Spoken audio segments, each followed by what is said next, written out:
Hey, how's it going, everyone? Good morning. Good morning. I'm just waiting for people to start logging into the live stream. I didn't get the notification myself yet, so might be a bit of a delay here. Okay, there you go. Think I'm on now.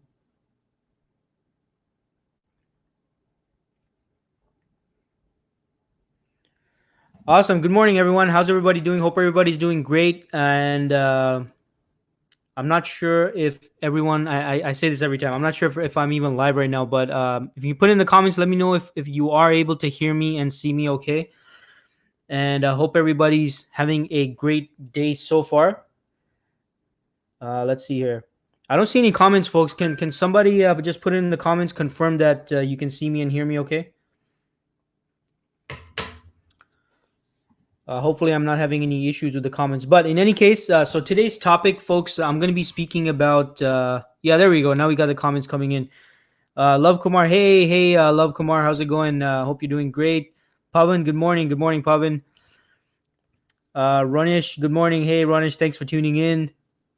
Awesome, awesome. Sounds good. So, folks, look, if you find these weekly live streams I do helpful, definitely make sure and don't forget to hit like. Make sure you comment. Make sure you, put in your job search questions as well. Again, okay, awesome. Yeah, Ronish, thanks for confirming that. So it looks like I am live. Thanks also, Love Kumar. So, folks, look, if you find these weekly live streams helpful, make sure you like, comment, share as well. And welcome to the viewers who are joining in also from my Facebook page. Thanks so much for tuning in. If you're watching the recorded version, thanks again. Thanks so much for tuning in and watching in. And I hope the information is helpful for you in your job search. And what else? What I want to do before we get started is so today's topic, folks. I'm going to be speaking about job search. Video interview tips. Obviously, for the most part, if for any active positions you're interviewing for or applying for, they will primarily be held over video interviews. Bertha says it's my lucky day. Good morning, Dean. Awesome, Bertha. Well, I'm glad to hear that it's your lucky day. Hope everything's going well with you, and thanks so much for tuning in. And so I'll give it a few more seconds, folks, but I'm going to jump right into today's topic. So again, what I'm going to be speaking about is video interview preparation tips. And again, most of you who are actively interviewing, maybe you have interviews scheduled coming up, given the whole situation right now, and although there are some organizations where things are kind of transitioning back to normal, for the most part, it will probably be video interviews for the most part, right? At least for I don't know. Like I don't know how long it's gonna be, but I mean, people are still hesitant to go in person and do the whole in person thing. So, for the most part, folks, you will be probably invited to video interviews. So I'm gonna go over some video interview preparation tips today to help you well prepare for your interview. So, look, if you're a note taker, make sure you take notes. I'm gonna be sharing a lot of information today that'll help you in your video interviews. Now, a few things before we get started. Just a quick reminder for those of you who have been following me for a while. So, last week on Friday, I released a free ebook.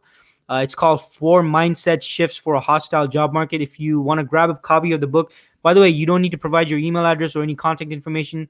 Just go to my website. It's on my LinkedIn profile. So go to my LinkedIn profile. It should have the address for my website. My personal website address is www.deankulawira.com. So you can download it. It's a PDF version. Again, it's completely free, and it's to help everyone kind of adapt and get in the right mindset for the current job search environment that we're in. So I hope for those of you who have read the book, I hope it was insightful and helps you make those mindset shifts for the current environment that we're in and the environment that we're going into as well, folks. Right? To be real with all of you, and hope that helps. And again, make sure you grab a copy. I'll put in the link. Probably, actually, let me just put in the link over here as well, so that all of you can grab a copy of that as well. Just give me a few seconds.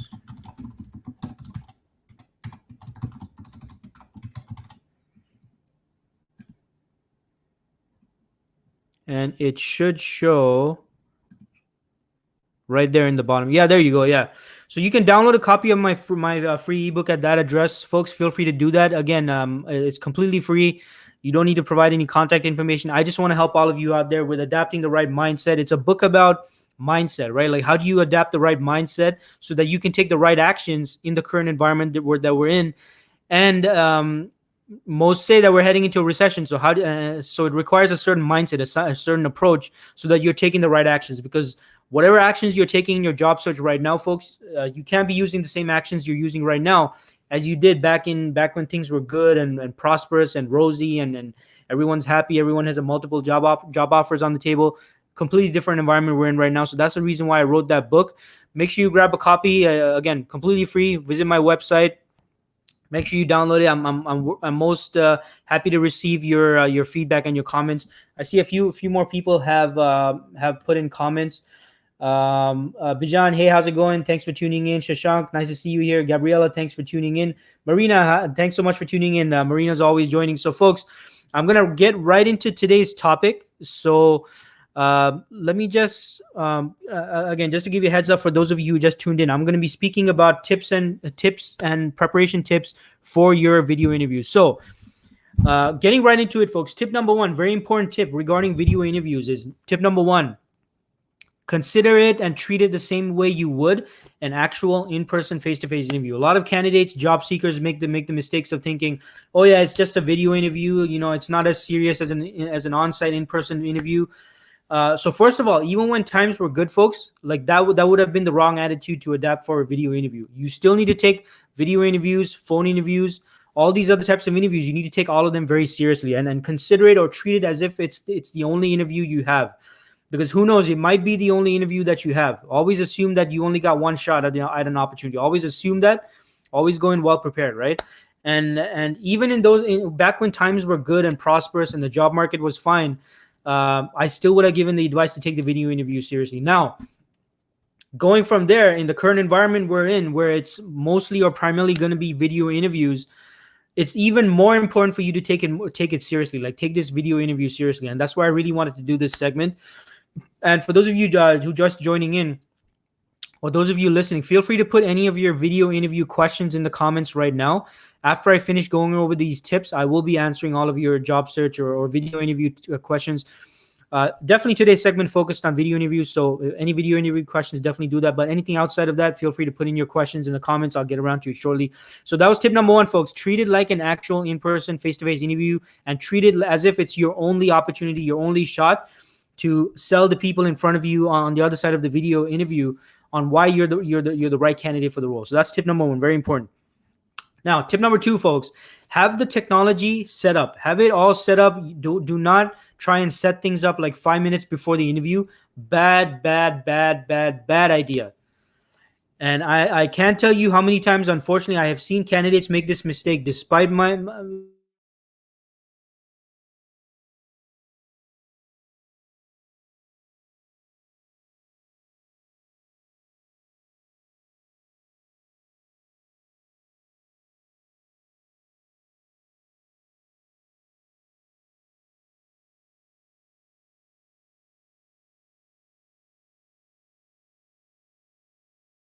folks, can someone confirm if you can still hear me? Like, it looks like I've lost. There we go. I think I'm back again. Sorry about that, folks. I think there was a bit of a delay there in the internet, but looks like I'm back. So what I was saying is, make sure the technology is set up, folks. You do not leave it for 5 minutes or 10 minutes before your video interview to set up your technology. By technology, I mean your mic, your audio, your speakers, your video, the camera, and all that stuff. Do not wait until last minute, folks. I have seen it quite a few times where candidates assume that, yeah, you know what, Dean, I'm in technology, I'm an IT professional, I know about technology stuff, I don't need to worry about that stuff right now.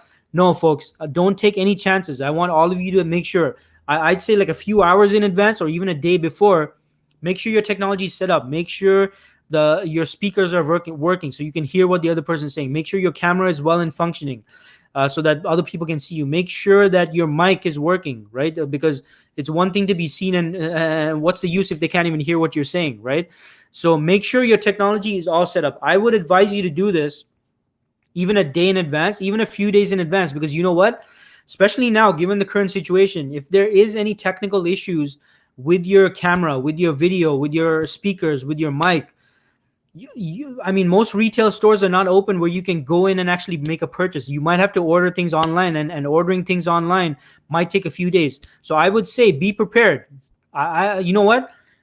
folks, just make sure you're set up like a week in advance of your interview. Just make sure everything's set up and everything's good, so that even if your camera's broken, your mic's not working, your speakers are dysfunctional, you can order something and get an express order, or if you need to, and get the equipment in place, and make sure that's all set up. And number three, make sure you test out all the equipment. So it's one thing to have it set up.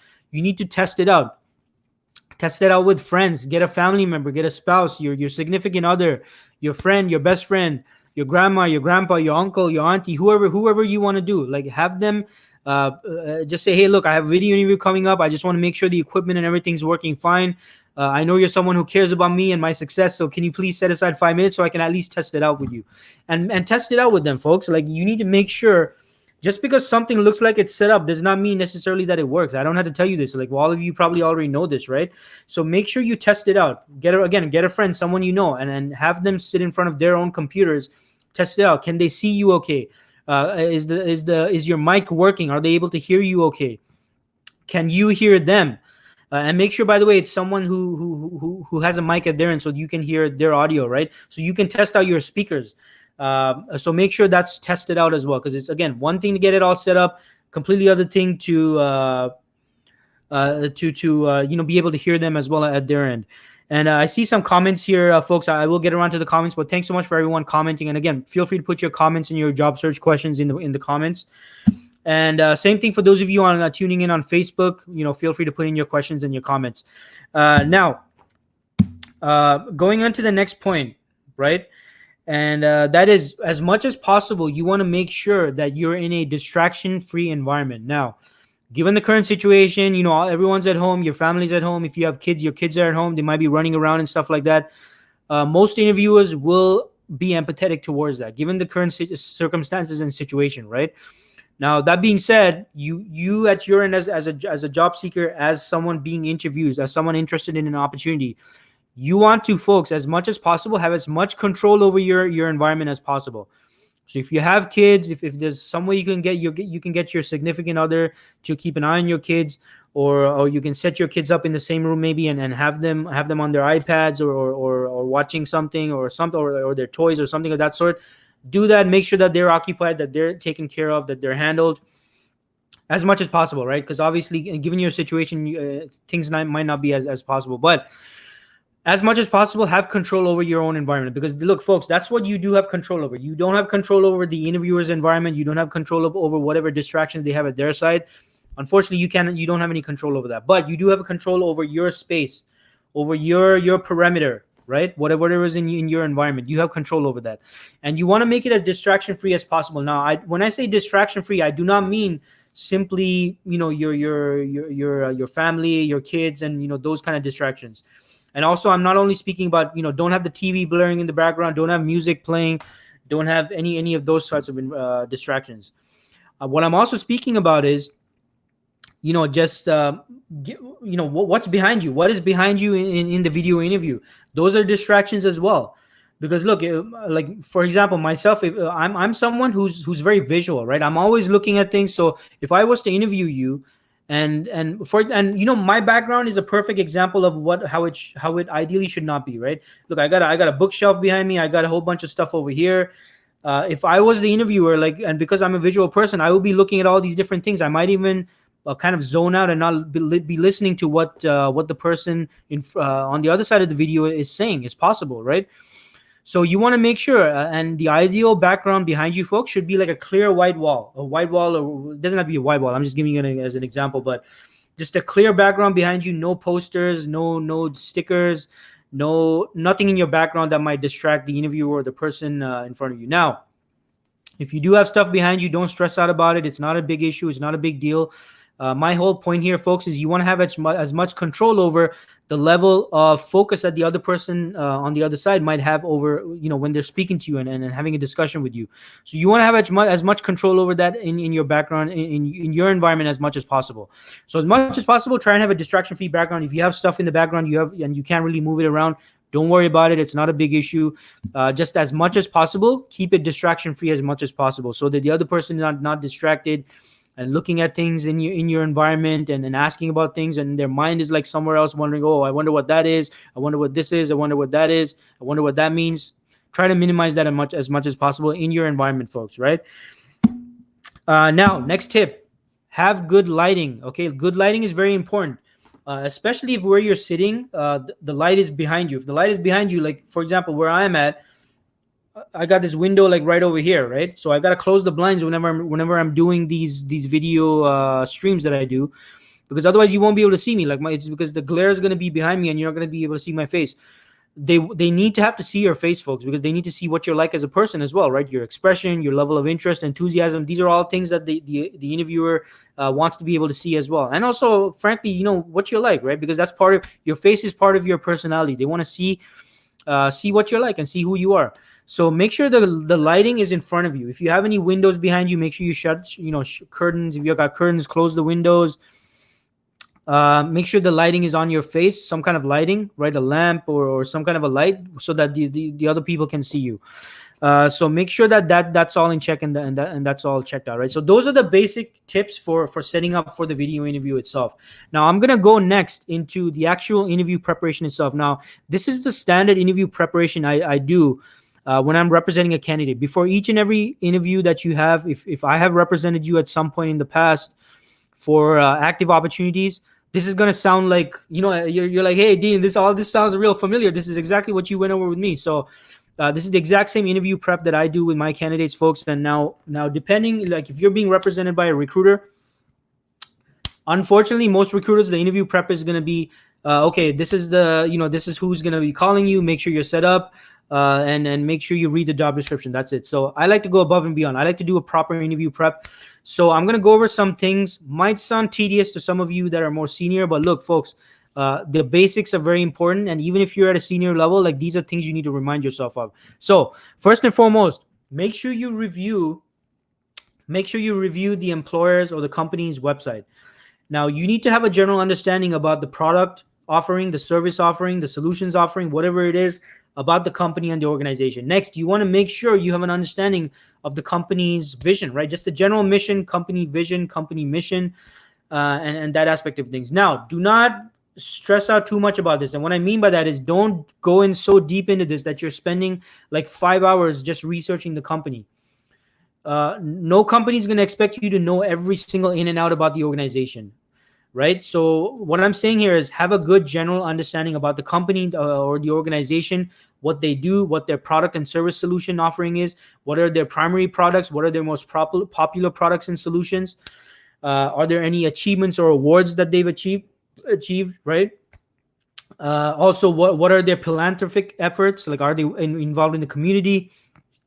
So this is so that you're well informed about who the company is, of course, for your own information, folks, but also for these open up opportunities for you to kind of stimulate the discussion at certain points. And these allow you to kind of mention certain things you noticed about the company which interested you. And that's always a good way to build rapport with the person you're meeting with as well, right? And frankly, look, it's a common question people like interviewers are going to ask is, hey, what do you know about our company? What interests you about our organization? Now, as a job seeker, you're so focused on preparing to speak about yourself that, unfortunately, sometimes some people completely forget to research the organization, and you end up with, yeah, I'm not sure. Yeah, you do XYZ, and and you're kind of caught off guard, right? So you need to make sure you do that basic level of research where you have a general understanding about the company and all that. Again, I don't want you to go in like spending 5-6 hours just researching the company.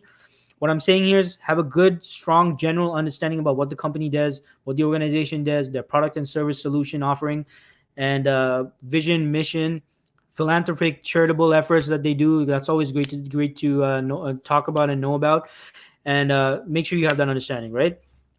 Now, going on to the next important part, folks. Now, if you are applying directly, you probably only have your job description in front of you. Now, by the way, if you folks find this useful and informative, make sure you hit like. Make sure you let me know in the comments, and let me know if there's any areas in the video interview you want me to go over as well. But make sure you hit like. Make sure you comment, so that I know that this information is useful for you.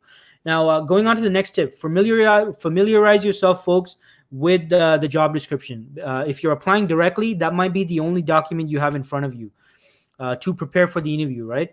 Now, the job description doesn't usually tell the entire story about the opportunity, like what's important. There might be 20, 30 bullet points, all 20, 30 bullet points are not necessarily like the important parts of the role. So what you need to but that being said, if that's all you have, you need to familiarize yourself with the job description. And each bullet point, always assume each bullet point is a topic for discussion and a potential question that might be asked of you, right? So keeping this in mind, familiarize yourself with the job description, and by the way, the job description is a great source for you to create and ask your own questions. You can ask questions about certain tools or technologies or frameworks or whatever it is that's mentioned in the job description. Is a good source of questions for you to ask throughout the interview and when you're asking questions. And now that being said, if you're being represented by a staffing agency, hopefully, I mean, the agency has more information about the role, what the real what the real requirements are for the position. The staffing agency, your recruiter contact, should be able to provide you with more information. Now, this could depend on the strength of the relationship they have with the organization, and it could depend on how the procure or how the staffing and organization relationship is set up. Some organizations out there, like, they have like an intermediary who coordinates the relationship, so the agency does not have direct contact with the hiring manager. For example, I know some of the banks, they have that kind of a system set up whereby the staffing agency is not allowed to have direct contact with the hiring manager. So it could depend on that, right? So if I mean, give the agency some slack if it's that kind of a relationship. They might not be able to present you with what the real needs are for the role from the hiring manager. But for the most part, the agency should be able to give you like a breakdown of what the real nuts and bolts are of the position.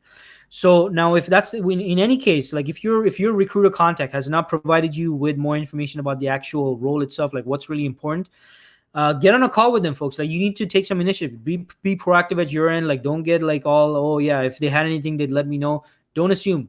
Maybe the recruiter is someone new to the business. Maybe it's someone junior. Maybe it's someone that simply forgot, which is not good, by the way. But still, I just want you to go in well prepared, right? So just put all of that aside, get on a call with your recruiter contact and ask them, look, I appreciate that you provided me with a job description for this role, and you kind of give me a heads up on who I'll be meeting and all of that. I got my video set up. I got my video technology set up for the video interview. What can you tell me about the real, what are the top 3-4 things that they're looking for in a candidate for this role, right? You need to have that conversation with the recruiter representing you. And you know what? If you're applying directly, if your point of contact is the corporate or in-house recruiter, feel free to ask them. I don't see why how it would be an issue for you to ask them that, like, so that you know how to prepare and that you're able to highlight the most relevant aspects of your background for the conversation, right? And in regards to staffing agencies, I mean, what's the point of working through a staffing agency if they can't even provide you with insights from their client? Again, exception is if it's one of those setups where it's a very stringent and strict setup whereby the agency does not have direct contact with their client, but with the hiring manager. But outside of that, you need to be able to get as much information as possible, right? And the recruiter should have more detailed information, and not just the information about the role, folks, but usually the recruiter, and it depends from agency to agency, but most staffing agencies usually go in to meet in person, not just the sales team, but also the recruiter as well. Go in so that they can get a feel for the environment, the culture, and that kind of thing. So ask about those aspects as well, like whether they have had the chance to go into the organization, and if so, what can they tell you about the culture, what it's like in there, the environment, and all of that stuff, because that'll be helpful. Now, going into the next tip, folks, make sure you review your own resume and your CV. You want to refresh yourself on your most recent and past projects. I always advise, if you're at a senior level or so, last 5 to 8 years or so, like most recent projects, you need to be refreshing yourself on those, and make sure you go over those and be able to expand on and elaborate on each and every relevant project within the past 5 to 8 years or so. Now, the caveat, like, well, I guess what would come what would take precedence over that is relevant projects. Now, you might have a relevant project that might be as recent as a few years ago, or maybe from like 10, 15 years ago. I don't know.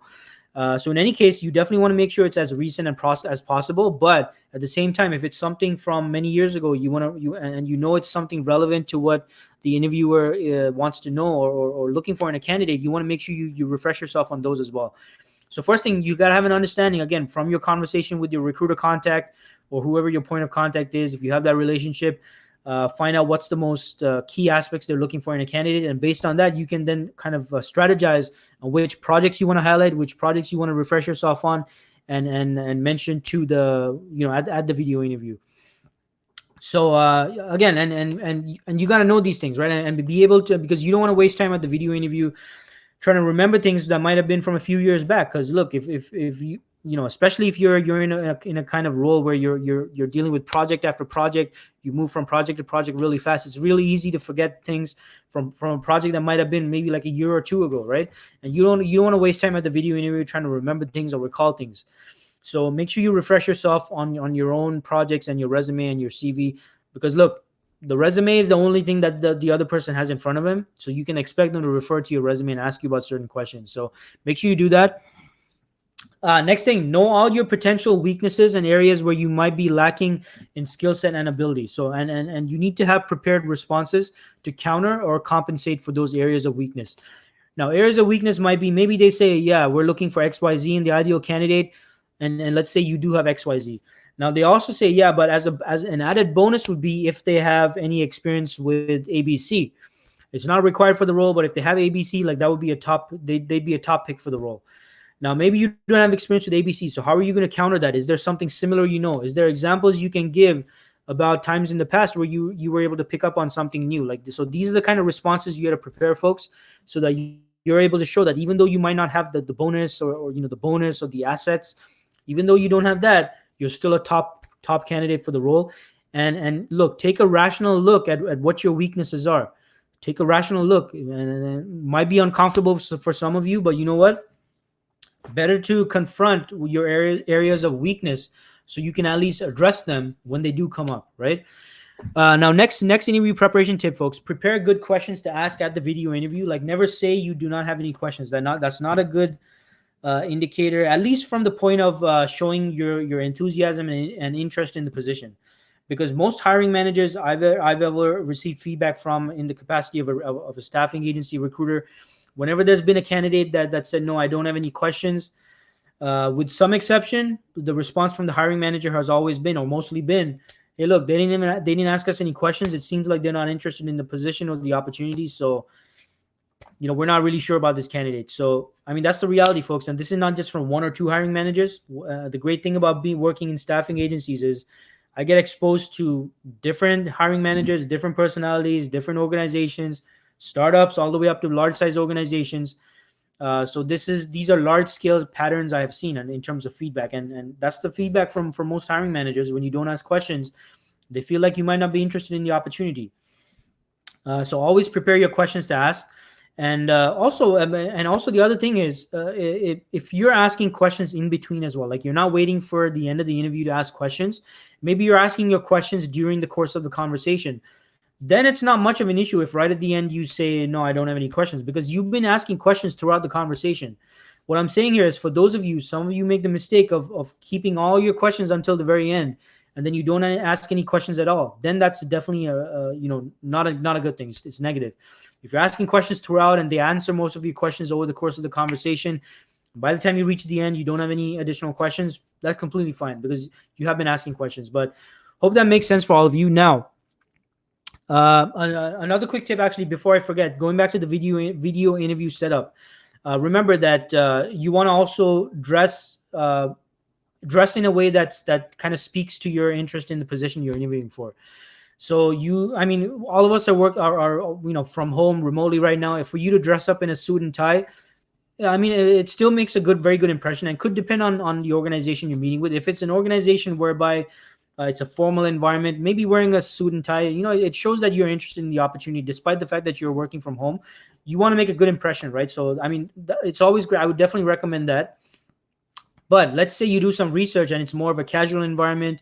Maybe it's a startup and people mostly just casual. For you to dress up in a suit and tie for the video interview might make you come across as someone that might not be a good fit for the team culture, maybe, right? So you want to do your background research on the company again. And this goes back to researching the company. You want to research them on social media. Social media, usually they have pictures of their company meetings or gatherings or their office environment. which will give you an idea about what the the dress code and the culture is from that standpoint. So make sure you wear something that speaks to that, but at the same time shows your individuality. Because look, I don't want all of you guys to present yourself as something you're not. So you got to take that balance. Like, do you want to show that you're someone that's a cultural fit or team fit for the organization? But at the same time, do you want to compromise on who you are as an individual? That's a choice only you can make, folks. I can't make that choice for you. So make that judgment. What else? Now, going back to being in a distraction-free environment, make sure your cell phone is turned off. Make sure there's no TV and anything in the background for your video interview. No radio and all that stuff. All the distractions are to a minimum. Make sure you're set up and you actually sign in for the video interview. Depending on what the sign in process is, sign in 5 to 10 minutes prior to the start time. Just in case there's any sign in issues or technical difficulties, you at least have 10 minutes to deal with it. Or if you're not able to fix it, you can at least give them a heads up, give them a phone call or send them an email and let them know, look, I was set up. I had everything set up. For some reason, there's some technical issues. I'm not able to sign in, and you can get that handled, right? But for the most part, you want to make sure you're all set up and done, right? Now, basic interview tips, like for the course of your video interview, when you're discussing yourself or responding to a question, resist the temptation to look at the screen, folks, like I'm doing right now, and look at the camera, right? Because the camera is where you're going to see that's how it's going to appear to them, like you're looking directly at them. Because if you look at the screen, you're not really looking at them from there. And because I understand, like you're looking at the people that you're speaking to, right? But when you're responding, make sure you look at the camera when you're responding and answering a question or sharing some kind of a thought or idea, or whatever the case is. Look at the camera. Make sure you make a conscious effort to look at the camera when you're responding, right? And over the course of the conversation, now there might be, hopefully there's no major video lag or audio lag or anything of that sort. But for the most part, try as much as possible to not interrupt the interviewer. Same thing goes for in-person on-site interviews, right? You want to make sure you're not interrupting the interviewer or the people speaking. Wait until they complete asking the question before you go ahead and start responding with your response. So what I usually always suggest to candidates is, look, after they ask a question, take like a 2-second pause, right? Count 1, 2, and then respond. Because look, maybe they're pausing to gather their thoughts or think about something, or maybe there's an additional component to the question. So give it a 2-second pause before you start responding. And again, this avoids the chances of unknowingly or mistakenly interrupting the other person. So again, 2-second pause before you go ahead and respond to the question. And again, even if you don't understand the question, do not cut them off and ask them, hey, I don't understand the question. Because look, maybe they're going to go on and add further clarity to the question, and you don't want to interrupt that. So make sure they complete asking the question. Take that 1 to 2 second pause. If you need any clarity, ask for any clarification at that point. It's completely fine if you don't answer the question and you need more clarification to ask for clarification at this point. Do not try to answer the question if you do not understand what is being asked of, right? So don't feel shy or don't feel bad about asking for clarification. So after they ask the question, take your 1 to 2 second pause. Make sure they're finished asking the question. And you can say, hey, Dean, you know what? I'm not sure I understand XYZ part of the question. Can you clarify that for me? Simple as that, folks. It doesn't take much effort. It's not like a bad thing. Like, make sure you clarify the question. Make sure you understand the question before you go ahead and respond. Now, if there's multiple people, like if there's multiple people, in the video interview, you definitely want to make sure you address the major portion of your response to the person asking the question. But make sure but try and see ways you can engage the other people that might be present as well. You can ask for their opinion. You can ask for their thoughts. You can ask for what their viewpoint is, or how they would have personally gone ahead and resolved something that you're discussing. Try and keep everyone engaged and show interest in everyone who's present, folks. Like, you don't want to make people feel left out.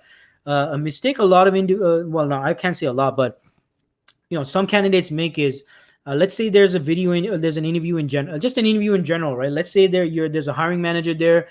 There's another maybe team lead person there, also a technical person. Let's say there's also an HR person there, right? A lot of you technical folks, you get real excited and enthusiastic about the technical people, and you end up ignoring the person from HR. which you don't want to do, frankly, because it's simply, I feel it's kind of impolite, right? You don't want to, you don't. I mean, this person is there, regardless of whether or not they're technical. They're there. They've set aside some time to meet with you and learn more about you. So as much as possible, firstly, make sure that you're giving some attention to them as well. You're not ignoring them. You're keeping them engaged as well, and keep them in the conversation as well. And also make sure that you're explaining things in a way that's not only understandable to the technical people, but also to the non-technical people who might be present as well. I gave HR as an example, but there might be functional or non-technical people present on the interview. So just my point on that. And again, folks, final tip is ensure that your responses strike the right balance between not being too vague and too abrupt, and not going on for like it's your high school graduation speech, like your final speech, and you're going on for like 20 minutes. Like, you don't want your responses to go on for that long. You want to strike that right balance. You want to be concise, direct, and straight to the point, and answer the question that is being asked. Now, the issue with first, let me talk about the issues with being too vague or too abrupt. If you're being too vague or too abrupt, it can come across as you having a low level of interest in the opportunity. It could come across as you simply not knowing about the topic that they're asking about, and you're trying to avoid getting into a discussion about it because you don't know anything about it. That's how it can come across when you're being vague and abrupt. So it can show a lack of interest, and it could show a lack of knowledge. So that's why you don't want to be too vague and abrupt, right? Especially if it's an open-ended question. Like, if it's an open-ended question and your response is like one or two words, I mean, that right there, that's kind of a it might be kind of a red flag for the interviewer. Now, on the other extreme, you go into that like this long drawn out response. That could be, the interviewer can take that as a sign that you do not know your stuff. Now, you might think, Dean, how's that even possible? Like, if I'm doing a long response, how does that come across as me not knowing my stuff? Well, it depends on how you're responding, right? If they ask a question about XYZ and you're beginning your response talking about something entirely different, or you're circling around the topic, it can come across as you avoiding answering the question or the topic that they're asking about. Now, if your response is laying groundwork or providing context so that you can explain the topic they're asking about, let them know up front. Let them know, hey, look, great question. Before I go ahead and answering about XYZ, I want to, just for the sake of context, I'm going to tell you a bit about ABC first, and then we're going to get into XYZ, and I'm going to show you how the two connect. Fair enough? So if you explain it like that, then they know, okay. So this is not some long drawn out answer. Like, they're setting some groundwork so that they can explain the topic that we're asking about. So that's it for the most part, folks. And make sure you you prepare your own questions for the interview. You want to make sure you have good questions to ask, and make sure that you thank everyone for their time when you close off the interview. And that's pretty much the tips I have for you for your video interview. So make sure that you're well prepared. I hope that information was helpful for you. I do release a recorded version of this on my podcast and also on YouTube as well. So make sure you follow me on YouTube, and then the links for my YouTube channel are on my personal website. So I'll put the link up again here for my personal website, and feel free to follow me on YouTube, and also on my audio podcast on Anchor.fm. That's a podcast platform. You can follow me in there. I put out the recordings of these every week on those as well. So that's my personal website, and also feel free to download my ebook, completely free for all of you. And also make sure, I hope all of you are enjoying the tech talks I've been putting out. So I release those every Tuesday mornings, and I have conversations with experts in the IT space about various topics related to their field, so that all of you are informed about what else is going out there from the experts, right? Trends, difficulties, challenges, advantages, disadvantages, all that stuff, so that all of you are engaged with other experts in your field. So look, I hope that information was helpful, and without further ado, I'm going to get into questions right now. So any job search, any video interview questions, any job search questions, I'm going to answer them right now, folks. I'm going to open things up to a Q&A. So let me just catch up on some of the comments here. And well, of course, my laptop battery is running low. Folks, give me a few seconds. I'm just going to plug in my laptop so that it doesn't die. Let's see here. All right, there we go. We're back in business now. All right. Okay, so let's get into the comments. So, by the way, thanks everyone for commenting. For those of you on, Facebook or who tuning on from Facebook, feel free to put your comments in. And those of you on LinkedIn, I see a lot of comments here. So hey, Bijan, Shashank, how's it going? Yeah, I think I said hi to all of you guys. Hey, Rodney, my friend Rodney, he's awesome. Folks, like you got to follow Rodney's very active on TikTok, and he has some really funny and amazing videos that he puts up. Rodney, if you're still there, feel free to share your TikTok handle with everyone, folks. Like it's positive messages, really funny guy, and he's just a really amazingly talented guy. So make sure you follow my friend Rodney. And Rodney, feel free to share your information there. Michael, hey, how's it going? Ken, how's it going? Ken says, hey, Dean, glad you're able to update us with some of the tips. No worries, Ken, my pleasure. Rodney says, it's also best to be safe to unplug the modem and replug it just in case. I have a lot of online conference calls with my work, and sometimes the internet drops. So I would have to unplug it for 5 minutes and then replug it. This happens quite a bit with cable. All right, great tip right there, Rodney. Thanks so much for sharing that. So look, Rodney's basically saying, prior to your video interview, see if you can unplug your modem and plug it back in to prevent any potential internet going down and stuff like that. Actually, that happened on this video call, right? Like just a few minutes before, my internet suddenly cut off, but then it came back on. So make sure you do that, folks. That's a great advice, Rodney. Thanks for sharing that. And by the way, folks, for those of you open to networking with each other, because look, this is a great way for all of you to connect with each other. If you're open to networking with each other, put it in the comments right now. Say, hey, I'm open to networking with everyone. Put it in the comments. This is a great opportunity for all of you to make friends with each other. It's not just about coming in and hearing me speak. And of course, I'm happy to share any advice and tips, but be networking with each other, folks. That's how you expand your networks. So for those of you open to expanding your network, put it in the comments. I'm open to networking with everyone. Put it in the comments and connect with each other, folks. Make connections, and make friends with each other. Okay, so Ken asked a great question. So Ken is asking, I see postings that are 30 days old that just pop up. Why? So Ken, that's a great question. Now there could be a variety of. Now I'm not sure, Ken, where you're seeing these postings. I'm assuming you're speaking about the job boards and stuff. It is possible, Ken, that some organizations have these postings automatically on renewal. That's one reason why, right? It's automatically renewed, so it keeps renewing like that.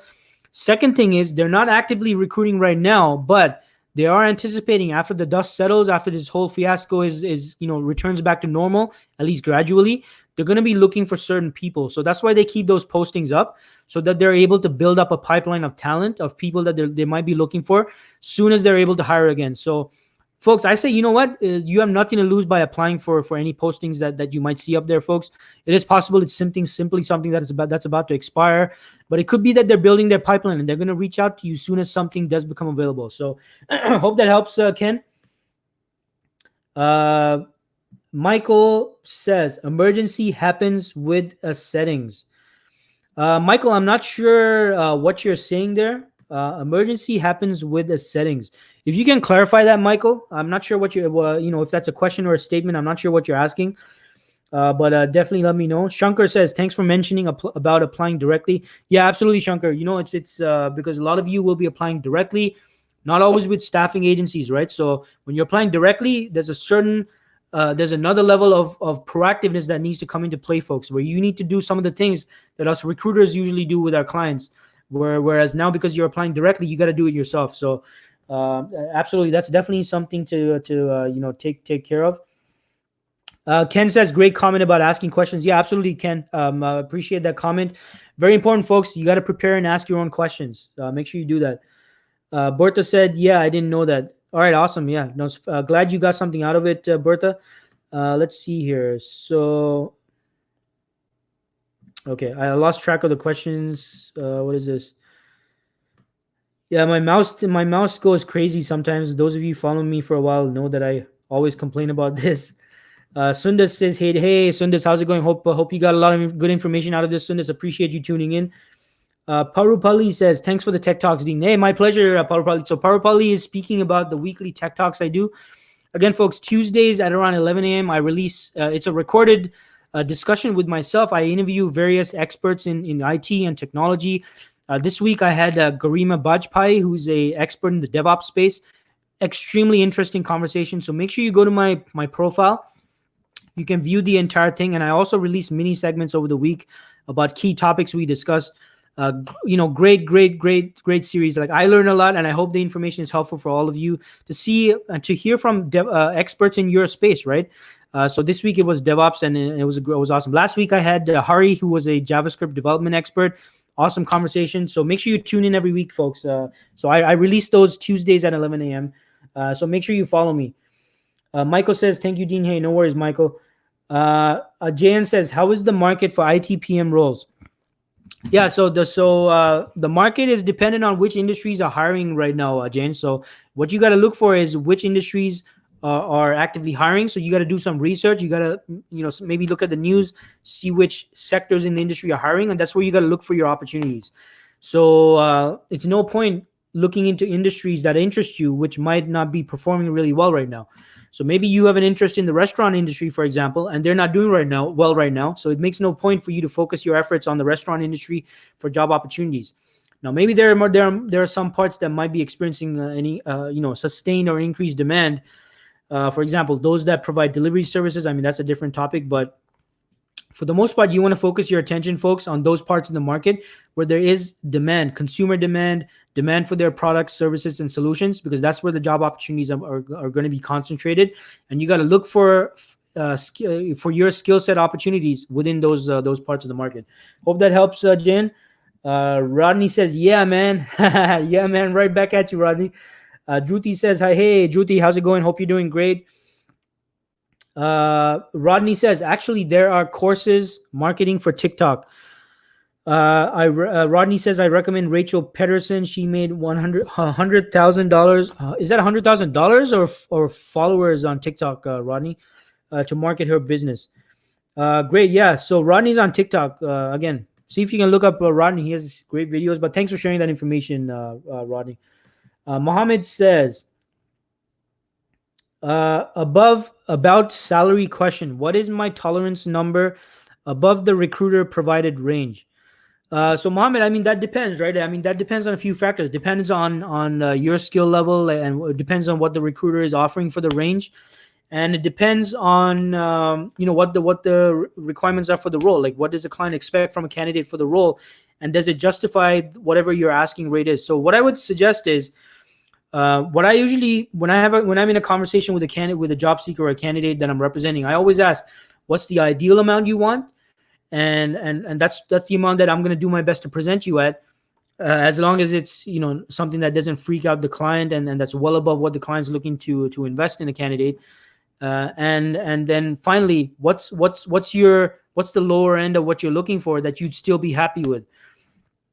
So what I would suggest you do, Mohammed, is definitely let them know what you're ideally looking for. And if it comes down to negotiations, you can always revisit that conversation. So look, what you probably want to do is let the recruiter know, look, I understand your range is 80 to, I don't know, 95, 100K or something. But I'm ideally looking for 105 to 110. And that should open up the discussion, and the recruiter should give you a realistic outlook as to whether or not that's something that they can present you at. And if not, then they'll let you know. And then that's where you got to decide, okay, am I willing to come down from 105 to 110 or whatever your salary range is for the position, right? So that you got to kind of make that assessment, Mohammed. So that being so, and thanks for your question, Mohammed. I hope that's helped in your with your question. And also the other thing, folks, by the way, before I move on, also to add to that, Mohammed, like, you got to also consider the current environment and the current demand for your skill set. Like, if there's a lot of other competing individuals from your skill set, and they're willing to go in at lower, and because there's not much opportunities out there, if you put yourself at something that doesn't make sense for the client, like it's way out of whack, you might cross yourself out from the opportunity right at the submission stage. Like, if you're in front of the client already, and they already, and you've had the chance to sell yourself and show what a great person you are, that you're going to help them with their problem, then it's a different thing. Then they're more open to discussing higher salary and stuff like that. But if you're ruling yourself out right at the submission stage, before they've even met with you, right before they've even had a conversation with you, then you might be kind of shooting yourself in the foot if you're asking for something that's way above what they're looking for. So at the end of the day, ultimately, like, you got to look at your own current situation, Mohammed, and make sure that you're presenting yourself as something that's good for you, obviously, that you're happy with. And at the same time, you're not underselling yourself either. I'm definitely not saying that you should rate yourself lower than what you should be getting. But hopefully that's some food for thought. So I hope that helps, Mohammed. And Rodney shared a link for Rachel Pedersen, who you mentioned before. Okay, great. Thanks for sharing that, Rodney.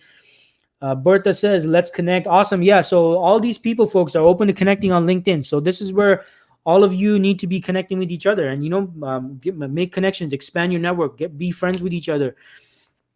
Who knows? You might make some great connections. Maybe you might be able to help each other out. And remember, folks, it's not just about what you want. It's not just about the help you need. It's also about the help you can provide others. You need to be able to help others as well. Don't let it be just about what you want. And I need help with this. I need a job. Can you look at my resume? Okay, great. But what are you going to offer the other person? Like, there has to be an exchange, right? That's how you build relationships, professional relationships, especially. And even relationships in general, right? I mean, what are the worst relationships you've ever been in? Like friendships, romantic relationships. It's always the ones where it's always the other person just keeps asking, and doesn't give anything in return. Like that. That's not just. I'm not talking about professional relationships here. I'm talking about any kind of relationship. Like, think about that. Are you presenting yourself as someone that only asks and does not give? So keep that in mind. So it's great, all of you. So Gabriella's open to connecting. Bertha's open to connecting. Umar is open to connecting. That's awesome, folks. Look, great people. So make sure all of you connect with each other. And again, give and take, folks. It's give and take. Rodney says it's a great way to add social media marketing to a resume from what I'm finding. Awesome, Rodney. That's great. Sivarama Krishma, sorry if I pronounced your name wrong, is open to networking. Awesome. Druti's open to networking. Folks, a lot of people open to networking here. So everybody, you guys need to connect with each other. And you know what? Carry on the conversation, right? And take it from there. Let's see who else is open to networking. Meena Bahuguna says, open for networking. Add me to your LinkedIn. Awesome. Yeah, appreciate that, Meena. Mohammed's open to connecting. That's awesome. A lot of great people open to connecting, folks. Make sure you connect with each other. Bertha said he's talking about setting up for your video interviews. Yeah, appreciate you, clarifying that, Bertha. Let's see here. The things that things can go wrong last minute. Absolutely, Bertha. Things can go wrong last minute. So you want to be able to prepare. Anjali Kumari says, hi, everyone. Open to networking. Awesome. Network. Everybody got a network, folks. Who else? Who else is open to networking?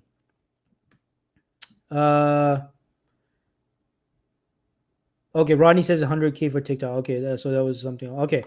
Mohammed says, thank you very much. That was helpful. No worries, Mohammed. My pleasure. And Rodney is open to networking as well. Rodney's my friend, folks. Great guy. Make sure you connect with him. Really, really creative and talented guy. So make sure you definitely connect with him. Very friendly as well. Zishan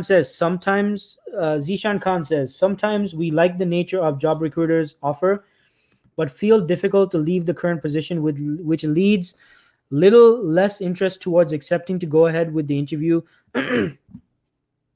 Anything you offer for this?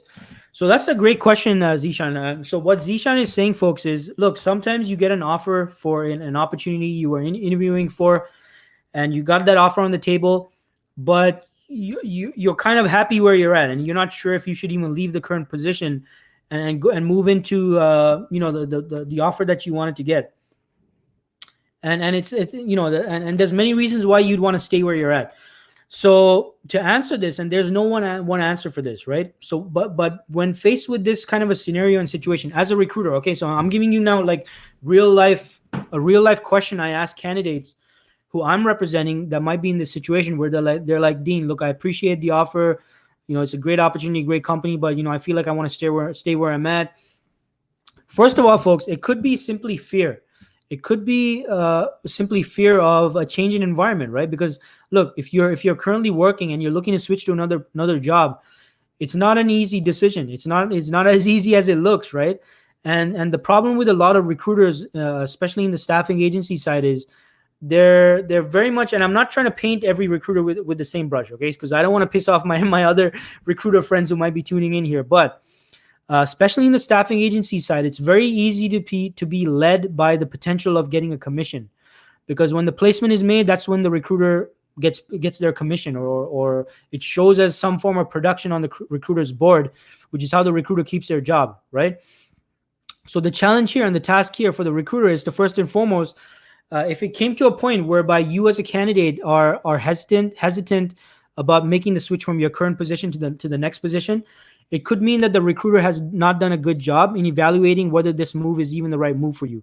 Because for the most part, in my experience as a recruiter, and I'm not bragging, but for the most part, the majority of the candidates I have worked on have never had this hesitation about leaving the current position they're at to go into another position, because I've had in-depth and well, what's the term? I always really probe into what's the word I'm looking for? What their motivations are, right, for leaving the current position. So that's an important conversation that the recruiter should be having with you, instead of saying, hey, this is a great opportunity, do you want to go for the interview? Great. How'd the interview go? It went good. Okay, great. They have an offer on the table, do you want to take it? Unfortunately, that's how a lot of recruiters move. So and this is where the importance of having a frank discussion comes into place, and where you as a job seeker, you have to kind of sit down and figure out, okay, why was I interested in interviewing for this position in the first place? Like, was I unhappy? Am I unhappy at what I'm currently at? What's missing in my current job? Like, what's missing in the current opportunity? This is the question I always ask upfront from any candidates I represent. I'm always like, hey, look, it's great that you're interested in this opportunity, but let me ask you this. Right? What's missing in your current opportunity? Like, what's making you want to look outside for what else is out there? So you as a candidate might have to do this independently and figure out what your motives are. Like, why are you looking to consider other opportunities? Why are you looking to move from where you're currently at? Are you just curious? Or is it just that you had an argument with your boss? You were angry for like a few days, but now you're okay. And now it doesn't make sense. Like, what are your motivations, right? You got to take a look at it. And does it make sense for you to leave where you're currently at and make a move into the whatever future position you're looking at? So in those situations where I have been faced with candidates that were kind of hesitant to leave their current position, a great question I always ask is, look, if the money was equal, if the money, the pay, the benefits, everything else being equal, why where would you rather be, right? If the money was equal, if the salary, the package, and all that stuff was equal, where would you rather be? And then if you're like, well, I'd rather be where I'm at right now, Dean, then I'd be like, okay, why is that? And then maybe your situation is that it makes more sense for you to stay where you're at. Now, maybe if you say, oh, well, I mean, if the money was equal to the package deal, I'd rather move to the new company. Well, why is that? Well, because I'll be learning new technology. I'll be learning new tools. I'll be working in a better team. It's more of an agile environment. They provide incentives for self-education. They'll be paying for my certifications, for my education. Okay, great. And why else? So I'll keep asking why else. So like, why would you want to make that switch if the pay was equal? And that's how I help candidates understand why they need to be making the switch. If the only thing holding them back, like if pay and salary and all that wasn't an issue, and that's how you come to the understanding of why you need to make that switch to another opportunity. Because if all the logic supports you making that switch, the only thing holding you back is maybe fear and fear of going out of your comfort zone, or fear of making that switch. So look, that was a long drawn out answer. I don't mean to bore the rest of you, but I hope that that helped, Zishan. So what I would suggest again, Zishan, have an honest conversation with yourself. Like, what are your motivations? Why are you looking to make the switch? Why would you want to make a move? And usually the recruiter, like myself as a recruiter, I always have that in-depth, frank conversation with job seekers, but it's probably not going to happen most of the time. So make sure that you yourself figure that out for yourself. You might have to do that for yourself. Take a sheet of paper, write down why, all the reasons why it makes sense for you to stay where you're at, and all the reasons why it would make sense for you to make a move into, the other organization. Do it side by side. Draw a line down the center of the paper and do it for both sides, right? And then that way you can see what your reasons are for staying versus what your reasons are for leaving and moving on to something else. Hope that helps, Zishan. And Zishan is open for networking as well. Awesome. So, folks, a lot of people open to networking, so make sure you do that. So Shankar says, further to Mohammed's question, what's your take on tackling the pay question if asked while interviewing directly with the company, especially in the current situation when company is trying to cut costs? So Shankar, that's a great question, and it depends on at which point of the interview cycle they're asking, because a company asking what your salary expectations are right up front is very different from salary negotiations more at the end of the interview. Because up front it could simply be that they're just curious, they just want to know what you want. So I mean, this depends on your skill set level, what the role is, the requirements. So I can't say what figure you should present yourself at, but present yourself at a figure that makes sense for you, and that makes sense for someone in your skill set, right? And this is where you got to do some market research, folks. Now if they get into this salary question closer to the end, after you have already mentioned it up front, then it could be there might be some question marks regarding, or some hesitation regarding what you can do for them, like and that's why they're trying to open up the salary thing again, because they might have some uncertainty regarding to what degree you can help them with whatever problem they're looking to solve. So this is where you might have to do some thinking about, okay, did I miss out on anything? Like, is there any area that I didn't sell myself on as well as I could have? Are they having some kind of a hesitation, and that's why they're trying to open up the salary negotiations again? So this is where you might have to ask them, hey, I appreciate you coming back and opening the discussion about salary, but let me ask you this: aside from salary, and I wouldn't expect you to move ahead with me if the numbers didn't make sense, and I want to make sure it's something that makes sense for both you as well as myself. But aside from the salary, what other concerns or reservations do you have about my fit for this position? And what reservations do you have about my ability to solve the problem that all of you are looking to solve by hiring me for this position? So that would kind of open up any other concerns that they might have, Shankar, because you do not want to lower your salary if that's not even the issue. Like, maybe their issue is something completely else. And this is another thing, folks. Do not assume that the objection, the stall, or whatever thing that they're bringing up to you is the actual reason. It could be just something in relation to something else. Like, sometimes they might say, oh well, are you flexible on 100K? Yeah, maybe this person is like a skilled negotiator, they're trying to get you lower or whatnot. And don't take it personally, by the way. Don't think that makes them a bad person or anything. It could be just something that their boss told them to do. Who knows? So you first got to figure out if salary is even the issue here. Maybe it's something else. Maybe they have a concern regarding some particular skill or tool that you worked on. Like, they're not sure if you're really advanced in your knowledge regarding it. So make sure you clarify what the issue is before you get into the salary negotiation. So hope that helped, Shankar. Let me see here. More questions. Do you think it's okay to connect with the hiring manager on LinkedIn before the interview, or it could be awkward and risk my chance of being interviewed? Yeah. So Mohammed, great question. Now, so a few scenarios, right? So firstly, if you're being represented by a staffing agency, I would advise against that, simply because it might sour your relationship with the agency, because they might think, okay, this guy's trying to go around me and go apply directly or something of that sort. And then in the second scenario where you're applying directly, I would still say do not connect until after you've met with them, after you've had the interview. Then it's completely fine. Because again, people have different views about connecting with people they don't know on LinkedIn, right? If you're an IT professional in Toronto, if you send me a connection request, I'm going to accept it. Like, even if we have never met, even if I don't know you, I'm still going to accept, because I'm looking to connect with as many people as possible that I can help. Now, someone else, maybe someone who's a hiring manager, might be more protective over who they accept into their network. And because of that, they might be like, okay, why is this person sending me a connection request before the interview? Not that there's anything wrong with that. Like, I would not find anything wrong with that. But just to be on the safe side, Mohammed, I would suggest connect with these people after you met with them. That would be my suggestion. And let's see here. Before the Zishan says, thanks for responding my queries. Just loved your suggestions. Yeah, no worries, Zishan. I hope that was helpful, and I hope that helps. Great exercise to do, Zishan. So make sure you do that. I'm sure it'll help you in deciding on whether you want to stay or go somewhere else.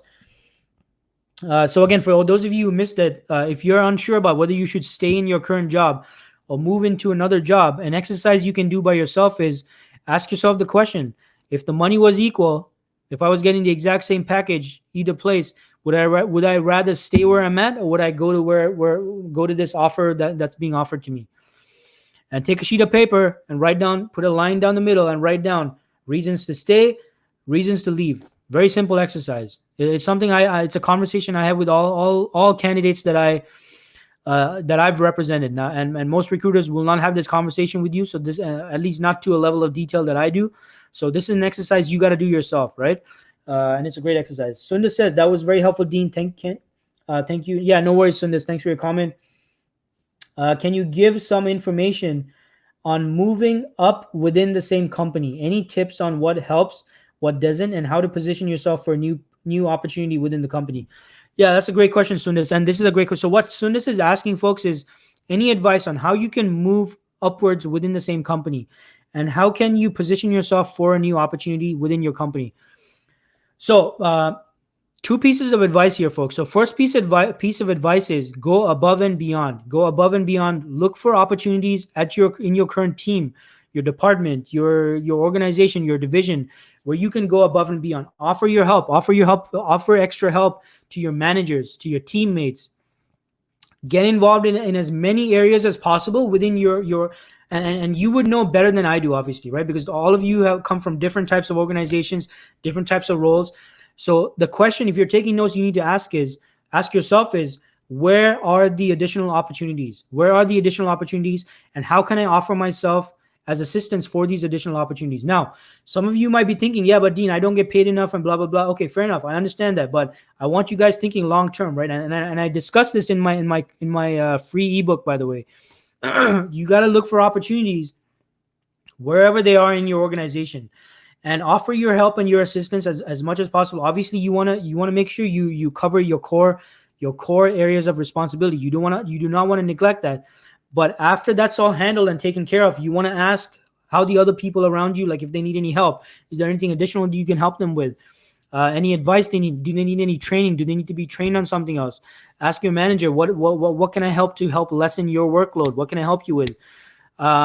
So what you want to do, Sidness, is look for opportunities. You need to be looking for opportunities around you where you can get involved. And like I mentioned in my book, folks, the more areas of your team, your organization, your department you can get involved in, the more dependent they are on you. Isn't that a great position to be in, where they're more dependent on you than you are on them? That's the position you want to be in. And my second part of that advice, Sundis, is if you're aiming for an opportunity that interests you and you want, or a position within the company you want to get into, act as if you're already in that position. Start doing things that, and again, this depends on what the position is, and you know, the extent to which you can carry out this advice might depend on what kind of position you're in. But try and see if you can start acting as if someone who is already in that position. Like, are there things you can do that someone in that position would do that you can currently start doing? So take a sheet of paper and write down some ideas. How can I start doing XYZ right now? Like, what are some areas I can start doing? What are some areas in that position I can start contributing to, and things that I can add value to? And so you need to start acting as if you're already a person in that position and start doing those things. And that's gonna and guess what? And surprisingly or not surprisingly, your supervisors, your managers, your team, people on your team will be like, look, they're already doing that stuff anyway. Let's just put them in that position. Now, I'm not saying that that's gonna happen all the time, folks, but I mean that's the most logical thing for any hiring manager to do, right?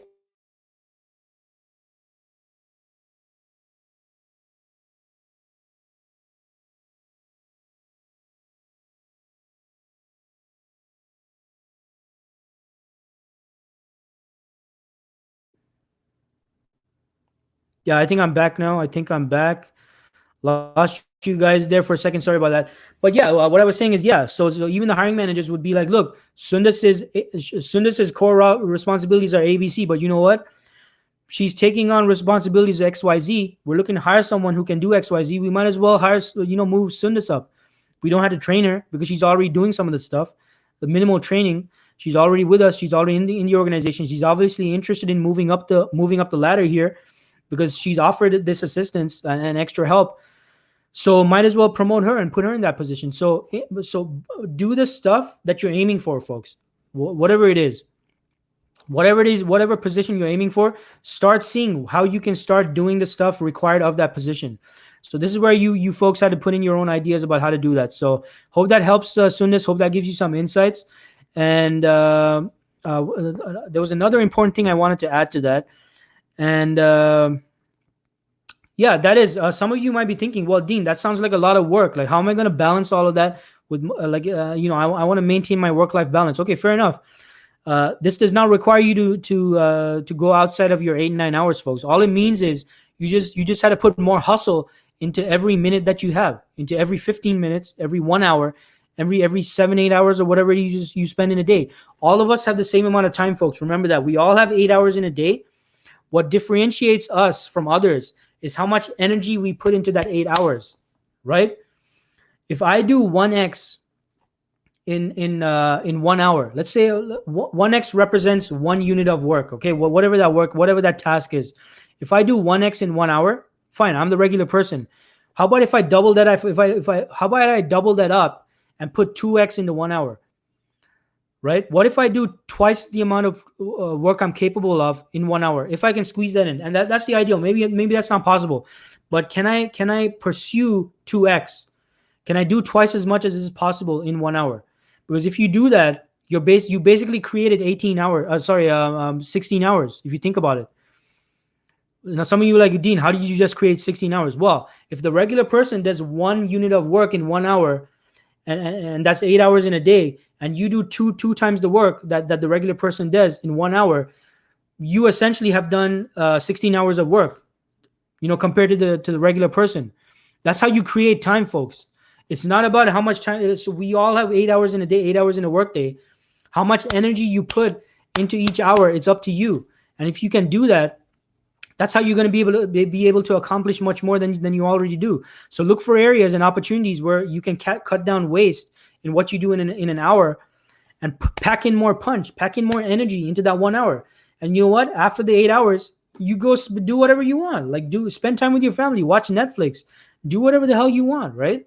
It doesn't require you to go like outside of the work hours, unless you have to. Maybe here and there you might have to, but hopefully you guys get my point, right? So pack more energy into the time you have. We all have the same amount of time, but how much energy you pack into that 1 hour, and that 15 minutes, that 1 minute. And if 1 hour is too much of a big deal for you to think about 1 minute. How can I do more in 1 minute? And then think about the next minute. Then think about 5 minutes. Then think about 10 minutes. Then 15. Then 30. Then 45. Then 1 hour. Eventually, before you know it, you're packing in so much energy into 8 hours. You're doing way more than other people. And you know what? After the 8 hours, you can chill. You can chill, relax, watch some TV, play some video games, whatever you want to do. Right? So think about it that way, folks. That's the way I want all of you to think about it. And let's see here. So Rodney says, I'm also thinking that there are a great number of, by the way, hope that helped Sundis, hope that helps everyone else out there.